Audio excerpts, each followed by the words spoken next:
Halo Abi Trainers, gimana kabarnya? Mudah-mudahan baik-baik selalu ya. Ya, langsung saja kita buat videonya ya. Backgroundnya masih tetap sama, tembok dengan goresan sedikit. Ya, ini temboknya. Alhamdulillahirabbil alamin wa bihi nasta'in wa ala umurina waddin wassalatu wassalamu ala asrofil anbiya'il mursalin wa ala alihi wa sahbihi ajma'in. Allahumma sholli ummata Muhammadin sallallahu alaihi wasallam wa farij an ummati Muhammadin sallallahu alaihi wasallam warham ummata Muhammadin sallallahu alaihi wasallam wansur wahfaz wa ayyid nahdlatul watani fil alamin bihaqqi Muhammadin sallallahu alaihi wasallam wansur wahfaz wa ayyid nahdlatul watani fil alamin bihaqqi Muhammadin sallallahu alaihi wasallam wansur wahfaz wa ayyid nahdlatul watani fil alamin bihaqqi Muhammadin sallallahu alaihi wasallam. Amma ba'du. Segala puji bagi Allah Subhanahu wa taala yang melimpahkan kita titipan berupa harta, kesehatan dan kesempatan.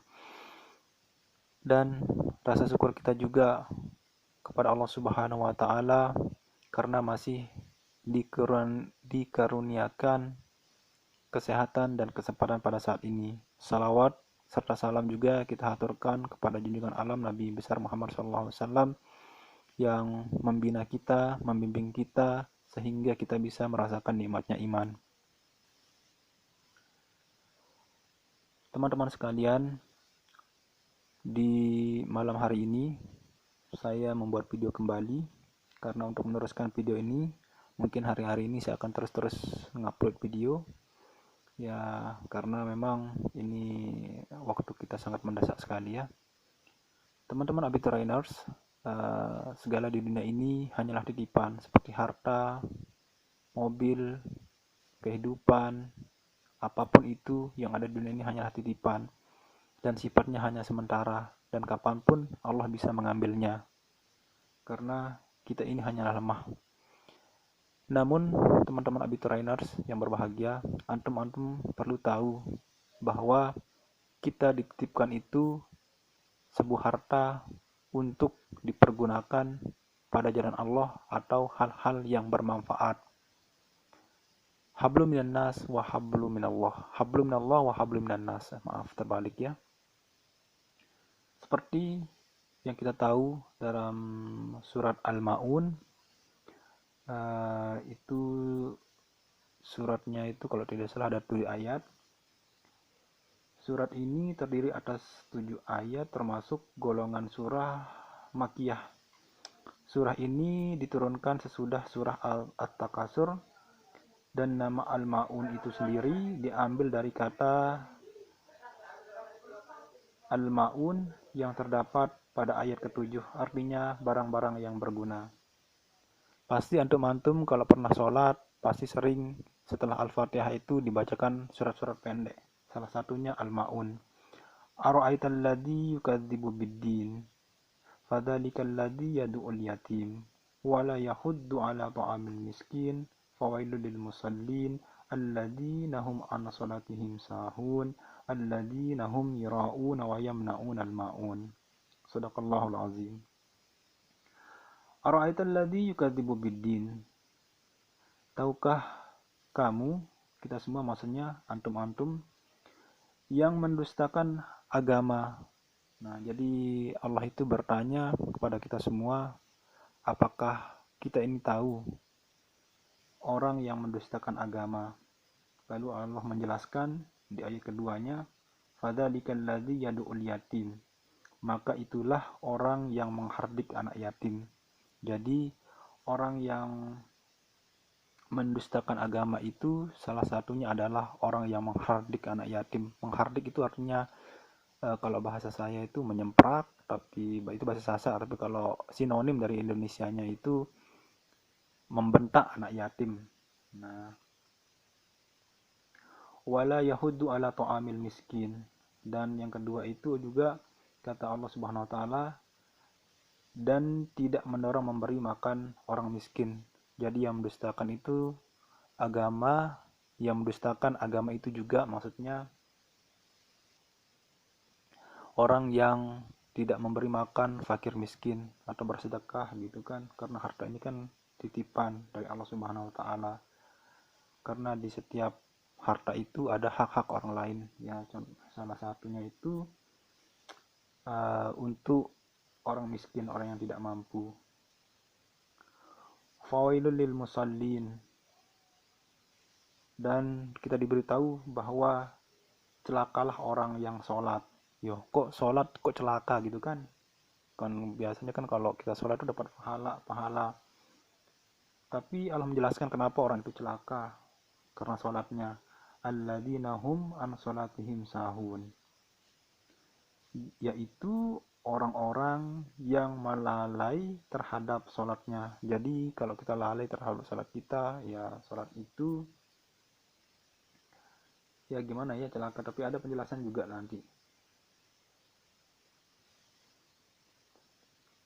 Alladzina hum yura'un, yang berbuat riya. Maksudnya riya itu ya sholat itu karena kita ingin pujian. Jadi buku sholatnya itu bukan karena Allah. Jadi niat kita nanti berbeda jadinya. Ya seperti yang kata Nabi itu kan, innamal a'malu binniyat wa innamal likumri imanawa. Faman kana hijratu ilallahi. Nah, jadi kalau kita berhijrah kepada Allah ya insya Allah mudah-mudahan selamatnya.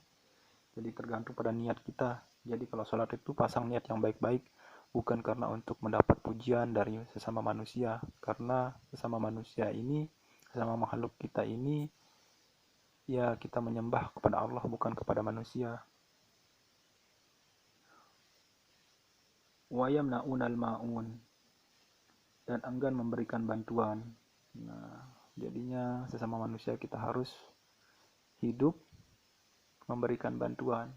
Ya sebisa kita sih, semampu kita, jangan, tidak usah terlalu dipaksakan juga. Kalau misalkan tidak mampu ya jangan, tapi kalau kita mampu ya berikan bantuan kepada orang lain. Nah, seperti yang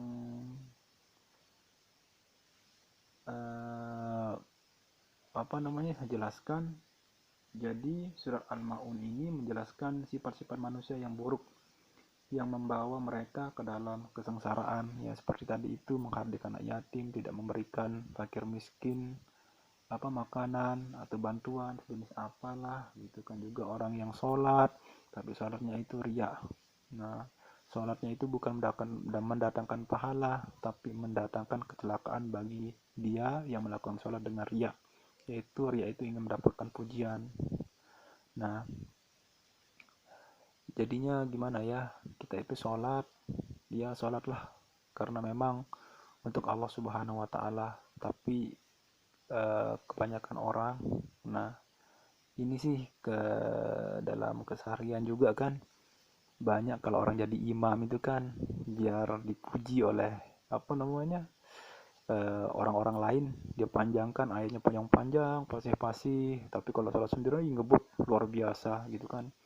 Nah, jadinya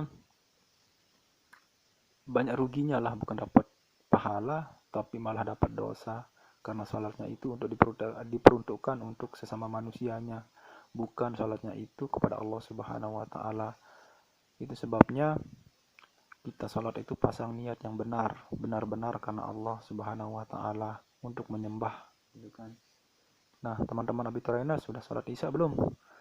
Kalau ada yang belum ya silahkan sholat isya, jangan ditunda-tunda. Walaupun sholat isya itu memang paling panjang waktunya di antara sholat-sholat yang lain, tapi bukan berarti kita harus melalaikannya gitu kan. Ya sholatlah gitu kan. Seperti kata orang itu kan, sholat sebelum disolatkan. Nah, seperti seorang kisah kan, ini sebenarnya gimana ya, ada seorang pemuda, ada seorang manusia lah gitu kan. Ada seorang manusia, sepanjang hidupnya dia tidak pernah sholat, bahkan menginjak masjid pun dia tidak pernah. Tapi sekali dia ke masjid, langsung dia itu di depan imam tempatnya. Artinya apa? Dia itu sudah meninggal dan disolatkan di depan imam. Jadi kan kalau pernah sholat jenazah enggak? Mayit itu kan kalau disolatkan, pas kita niatkan usolli, misalkan laki-laki, sholatnya laki-laki, usolli ala hazal mayiti arba'at takbiratin fardul kifayah lillahi ta'ala gitu kan. Nah, jenazahnya itu kan, atau mayatnya itu kan, mayatnya itu di depan imam. Nah itu, jadi sebelum antum sholat, sebelum disolatkan maka sholatlah gitu kan, sholatlah. Karena sholat itu tidak memakan waktu banyak kok, mungkin paling 3 menit 2 menit kalau ngebut, dan lebih banyak waktu luangnya sih. Tapi kadang ya memang kalau satu hal yang baik itu terkadang berat, makanya sedikit sekali dari kita yang bisa melaksanakan hal-hal baik, karena memang ujiannya berat. Walaupun memang sedikit sekali Allah minta waktu kita untuk menyembah kepada Dia yang Maha Menguasai, saking baiknya Allah. Nah, mungkin kalau kita sholat itu misalkan sholat subuh berapa 2 rakaat kan, kita mungkin anggap sudah semua sholat itu 5 menit, jadi 5 kali 5 25 menit kan. Sholat itu ada 5 kan, 5 waktu, jangan hitunglah sholat tahajud, sholat subuh lah yang wajib saja 5 menit kan. 5 kali 5 25, artinya Allah itu meminta waktu kita di antara 24 jam itu cuma 25 menit, sedikit kan. Jadi kita 23 jam lebih berapa, 35 menit itu Allah berikan kita hidup di dunia ini untuk makan dan sebagainya, ngobrol-ngobrol. Dan Allah juga punya hak, yaitu cuma 25 menit diambilin kita waktu oleh Allah Subhanahu wa taala. Jadi sebenarnya apa beratnya sholatnya? Ya sholat sajalah. Tinggal duduk, basahi rukun-rukunnya seperti muka, tangan, mengusap kepala, lalu kaki, terus nutup aurat, sholat, sudah. Sholat 3 menit selesai. Setelah itu tenangkan pikirannya kalau sholat. Karena ada juga sih penghuni neraka kelak ini ya. Ada juga penghuni neraka yang masuk neraka itu karena dia tidak sholat. Kan ditanya, kenapa kamu masuk neraka? Oh, lam nakum minal musallin. Oh, saya tidak dulu di dunia itu tidak pernah mengajarkan sholat. Nah, biar enggak kayak gitu kan. Oke dah, habis itu Renas ya. Karena ini saya belum makan malam, jadi saya mau pergi makan malam ini ke bapak saya nyodok numpang makan sama bapak saya, karena saya belum masak. Tadi siang itu mau masak tapi mati lampu, parah ya. Oke lah, sampai sini aja dulu ya. Saya minta maaf nih kalau ada kesalahan, salah kata, salah ucap, itu dari saya sendiri. Tapi kalau ada kebenaran itu datangnya dari Allah, karena Allah itu tidak pernah salah. Allah selalu maha benar. Hanya kita saja sauzan kepada Allah itu, sehingga menganggap Allah itu salah atau merasa tidak adil. Nah, yang kalau kita merasa seperti itu ya, maka Allah itu tergantung zon antum, tergantung prasangka antum, gitu kan. Kalau antum merasa Allah itu baik, maka Allah itu baik. Maka jika Allah itu buruk menurut antum, ya Allah itu buruk menurut antum. Nah, itu saja ya. Saya akhiri ya. Allahumma fiq wal hadi ila sabil rasyad. Assalamualaikum warahmatullahi wabarakatuh. Nanya nih, bagus nggak backgroundnya? Saya mau nanya nih, bagus nggak backgroundnya? Backgroundnya cuma temboknya, tapi maaf ya. Ya, saya agak-agak kurang hari ini mau ngedit video itu. Besok-besok lah. Kalau udah banyak videonya, nah baru kita ngedit video ya. Untuk sementara waktu kita pakai video ini aja dulu. Oke lah, oke. Udah salam tadi ya? Oke, saya matikan ya. Yuk.